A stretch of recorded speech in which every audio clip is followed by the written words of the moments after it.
ফয়েজ আহমদ, প্রধান উপদেষ্টা সিনিয়র সহকারী প্রেস সচিব। অনেকগুলো প্রশ্ন, সেটা হচ্ছে যে বিকাশ নম্বর সংগ্রহ দলগুলোর মানে এটি কি নির্বাচনের পরিবেশকে নষ্ট করে কিনা, ভোটারদের এলাকা পরিবর্তন, এবং সবচেয়ে বড় অভিযোগ যেটা প্রবাসীদের পোস্টাল ব্যালট নিয়ে একটি অভিযোগ রয়েছে, অনেকগুলো ব্যালট একজনের কাছে চলে যাওয়া, এরকম অনেকগুলো ঘটনা। কি বলবেন এসব অভিযোগের বিষয়ে? নির্বাচনের পরিবেশটা কি মানে শঙ্কা তৈরি করে কিনা এগুলো? ধন্যবাদ। বিশেষ করে আপনি যেগুলি আমার জন্য প্রশ্ন আকারে দিলেন তার অনেকগুলি ইনপুট ফ্রম আজিজ ভাই। যে কোনো শোতে আজিজ ভাই আর আমি পাশাপাশি বসলে আমার নিজের জন্য নিজের মায়া লাগে, কারণ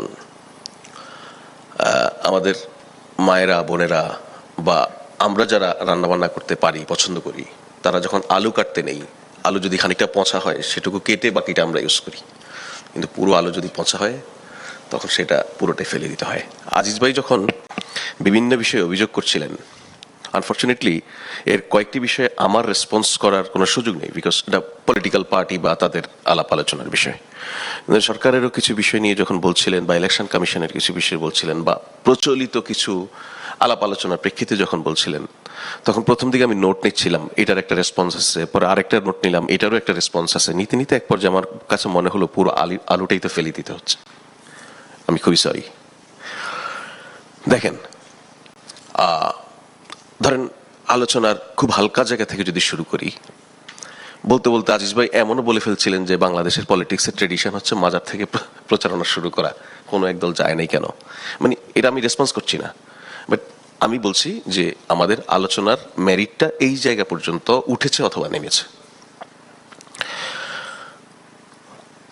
84টা সংস্কার প্রস্তাব 4টা প্রশ্নের মধ্যে নিয়ে আসা হয়েছে। ভুল তথ্য, এটাকে বিকৃত নয়, ভুল বলছি, কারেকশন করে দিলাম, এটা 48টা এবং সংবিধান সংশ্লিষ্ট পার্টিকুলারলি। তরুণ টোটাল সংস্কার 40টা, মৌলিক সংস্কার হচ্ছে দাঁড় করা হয়েছে ওইটা। আচ্ছা, ভুলকে আবার ভুল করেন না, অসুবিধা নেই, ভুলের ভুল হয়ে যাবে, বাদ দেন।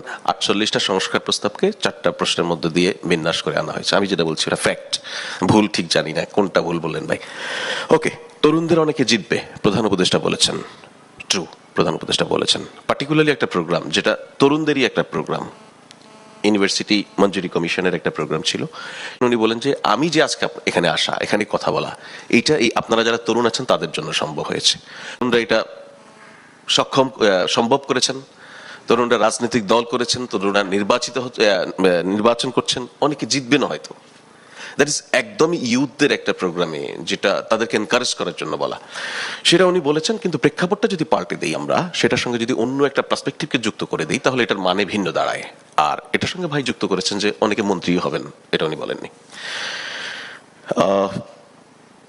এইটা রেসপন্স যে ব্যক্তি দিলে ভালো হতো, উনি দিলে খুব ভালো হতো, বাট যেহেতু এইটা একটা বড় অভিযোগ এবং বলতে বলতে ভাই গালিও দিয়ে ফেলেছেন, একটা প্রাণীর সঙ্গে তুলনা করে ফেলেছেন, কারো কারো রেসপন্স করা উচিত। এটা রেসপন্স করব আমি আজিজ ভাইয়ের একজন ছোট ভাই হিসেবে, পেশার। আজিজ ভাই সিনিয়র সাংবাদিক, ওনাকে দেখে আমরা শিখি। আমি এই মুহূর্তে হয়তো সরকারকে প্রতিনিধিত্ব করছি, আমি সাংবাদিকতা থেকে এখানে এসেছি, আমার খুবই ইচ্ছা আমি খুব দ্রুতই আবার সাংবাদিকতায় ফিরব। আজিজ ভাই বলছেন যে একজন নেতা, একটি দলের নাম নিয়ে বলেছেন, একজন নেতা তার বাবা বলেছেন আমার ছেলে অভ্যুত্থানের নেতৃত্ব দিয়েছে, 11টি খুন করে হলেও তাকে জেতাতে হবে। এটা বলতে বলতে গিয়ে ওই নেতাকে উনি গালি দিয়েছেন, একটা তাকে হারাতে হবে এটাও বলেছেন, অথচ ওই নেতার ওই লোক বাবাই না। এটা একটা ভুয়া ভিডিও একজনের নামে চালিয়ে দেওয়া হয়েছে।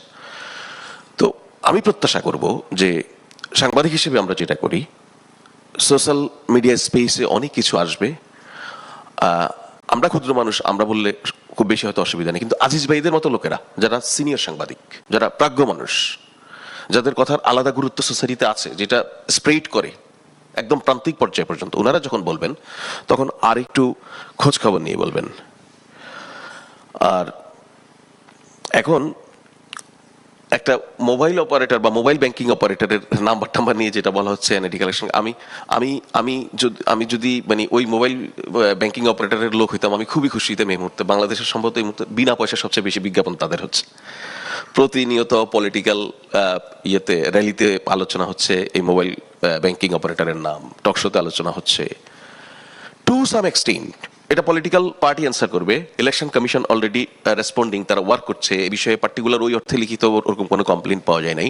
এটা টেকনাফ থেকে তেতুলিয়া শুনছি আমরা, ওই অর্থে মিনিস্ট্রি মিডিয়াও কোনো রিপোর্ট দেখছি না আর কি যে এটা কি, বা কেউ আমরা আমরা আমরা অফার করছি যে এরকম সুনির্দিষ্ট কোনো অভিযোগ যদি কারো কাছে থাকে প্লিজ আপনারা রিটার্নিং অফিসার অথবা ইলেকশন কমিশন সরাসরি অথবা সরকারকে কমপ্লেন করেন, সরকার ইলেকশন কমিশনকে কনভে করবে। আমরা ওরকম খুব সুনির্দিষ্ট পাচ্ছি না। বাট এইটা হচ্ছে আমি একজন কমিউনিকেশনের ছাত্র হিসেবে আমার কাছে ইন্টারেস্টিং। এই সার্টিফিকেট বিক্রি করা এবং এই এনআইডি কালেক্ট করা, মোবাইল নাম্বার কালেক্ট করা, এইটা ভবিষ্যতে আমি কখনো যদি লেখার সুযোগ পাই আমি লিখবো। 2026 সালের ইলেকশনের ক্যাম্পেইনে এরকম একটা জিনিস নাজিল হয়েছিল যেটার মধ্য দিয়ে একটা দল এই সেটব্যাকটা ফেস করতে হয়েছে। আমি জানি না করেছে কি করেনি, যদি করে থাকে তাহলে এই সেটব্যাক তাকে পেতে হচ্ছে।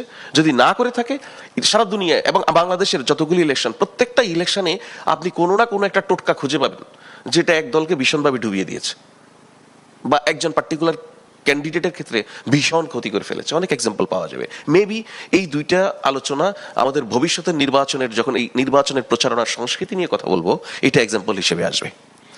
আর ভোটার ট্রান্সফারের বিষয়ে যেটা বলছেন, দেখেন নির্বাচনের সংস্কৃতিতে একটা কথা আছে, নির্বাচনে যুদ্ধে এবং প্রেমে সবকিছু জায়েজ। আপনি কৌশল হিসেবে পলিটিশিয়ান, আইন আপনাকে যতটুকু কাভার করে সেটাকে কাজে লাগিয়ে আপনি আপনার নির্বাচনে জেতার জন্য যত মেকানিজম আছে আপনি বের করবেনই।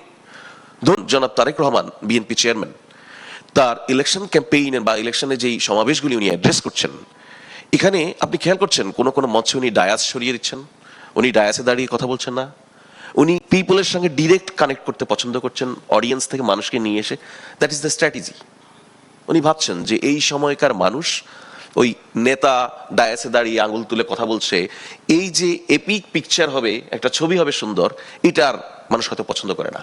মানুষ চায় সে আমার লোক কিনা, আমার সঙ্গে তার ডিরেক্ট কানেকশনটা হচ্ছে কিনা। দ্যাট ইজ দ্য স্ট্র্যাটেজি উনি বের করেছেন। এখন যদি কেউ একজন বলেন যে উনি এভাবে কথা বলেন কেন, উনি একজনকে এনে গায়ে হাত দিয়ে গায়ে মোছেন কেন, এটা তো অপরাধ। এটা ভাই, আপনি নির্বাচনের তফসিল ঘোষণার আগ পর্যন্ত যতদিন it was legal to transfer any voters for any constituency, আপনি করেছেন, আপনি বুঝেছেন যে এখানে আমার 5,000 ভোটার লাগবে। এখন যে পার্টিকুলার পার্টি সম্পর্কে আপনারা বলেন, তাদের তো ভোটারের আসলে একটা হিসাব আছে। আমরা যেটা বুঝি আর কি, ওনারা জানে যে এই এলাকায় আমার ভোটার এতজন, সো উনি জানে আমার এই এলাকার ভোটারের গ্যাপ এতজন। আনফরচুনেটলি এটা বিএনপি বা আওয়ামী লীগ জাতীয় পার্টি এই ধরনের পলিটিক্যাল পার্টিগুলিকে যদি আপনি বলেন, সে বলতে পারবে না এটা, বিকজ সে তো জানে না, লিস্টেড না তো তার ভোটার। সুতরাং ওইটা তার অ্যাডভান্টেজ, যার অ্যাডভান্টেজ সে কাজে লাগাবে। প্রশ্ন হচ্ছে আপনি সেটাকে ইললিগালি, আইনকে ওভারলুক করে, আইনকে বাইপাস করে কিছু করছেন কিনা সেটা বিষয়। আমি যদি যদি হয়ে থাকে ভোটার ট্রান্সফার এবং সেটা আইনি সময়ের মধ্যেই, তাহলে আমি কোনো অসুবিধা দেখি না। কিন্তু এখানে আমার আজিজ ভাই যে কাজটা করেছেন, বলতে গিয়ে হুট করে, আমি জানি না এটা করছে কিনা, কিন্তু উইদাউট এনি এভিডেন্স বলে ফেলেছেন যে ইলেকশন কমিশনের অধস্তন কিছু কর্মচারীকে বা কর্মকর্তাকে দিয়ে ম্যানেজ করে। এটা ঠিক না ভাই, ওই মানুষটা কষ্ট পাবে। আমার আপনার কাজ কাউকে কষ্ট দেয়া না। আপনার কাছে যদি সত্যি এমন ঘটনা থাকে, আপনি একটা কাগজের সম্পাদক, আপনি রিপোর্ট করেন, ব্যবস্থা নেওয়ার ব্যবস্থা করেন। শুধু একটা ব্লেম দেওয়ার জন্য দেয়া, একটা জিনিস বলার জন্য বলা, এটার মধ্য দিয়ে মানুষকে আহত করা উচিত না। এটা আপনি আমি কেউ করতে পারি না। এবং আমার কথা যদি এই মুহূর্তে আজিজ ভাই আহত হয়ে থাকেন, আমি খুবই দুঃখিত।